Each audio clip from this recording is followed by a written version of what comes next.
112वीं रात। जब 112वीं रात हुई तो उसने कहा कि ए नेकबख्त बादशाह, इस जवान ने ताज अलमलूक से कहा कि इस कपड़े की वजह से तो मैं अपना माल तुझे ना दिखाता था, क्योंकि मेरे लिए ये मुमकिन नहीं कि मैं वो कपड़ा तुझे दिखाऊं। ताज अलमलूक ने कहा कि मैं जरूर देखूंगा, और इसरार किया और नाराज हुआ।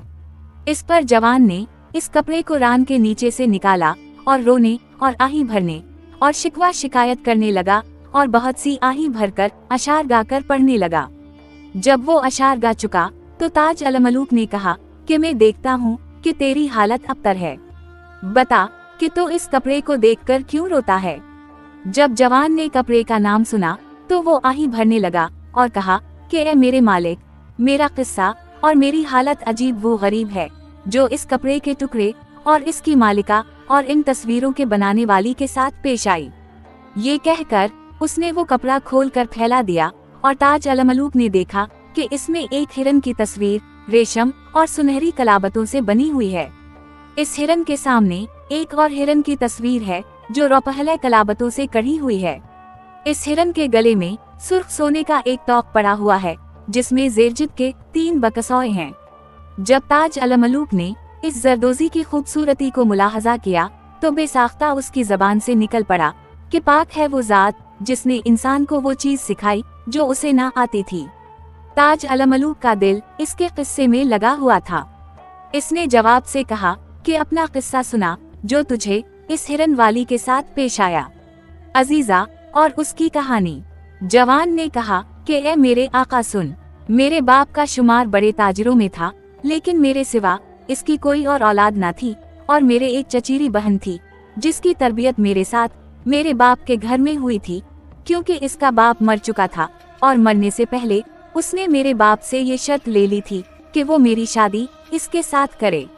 जब मैं बालिग हो गया और वो बालगा तो इन्होंने ना इसका पर्दा मुझसे कराया और ना मेरा इससे।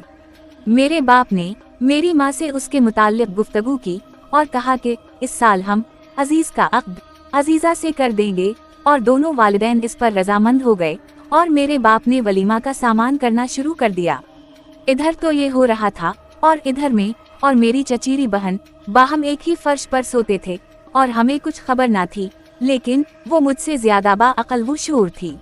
जब मेरे बाप ने शादी का सामान तैयार कर लिया और सिवाय इसके और कुछ बाकी ना रहा कि निकाहनामा लिखवा लिया जाए और मैं इसके साथ हम बिस्तर हूँ, तो मेरे बाप ने इरादा किया कि जुमा के रोज नमाज के बाद निकाहनामा मुरत्तब हो। इसके बाद मेरा बाप अपने ताजिर दोस्तों के पास गया और इन्हें इसकी खबर की, और मेरी माँ अपनी सहेलियों और अपने रिश्तेदारों के पास गई और उसको दावत दे आई। जब जुमा का दिन हुआ तो बारातियों के बैठने का कमरा धलवाया गया और इसका मरमर खूब साफ किया गया और सारे मकान में फर्श बिछवाया गया और हर जरूरत की चीज मुहैया की गई और दीवारों पर सुनहरी पर्दे डाले गए और लोग तैयार हो गए कि जुमा की नमाज के बाद हमारे घर आएं।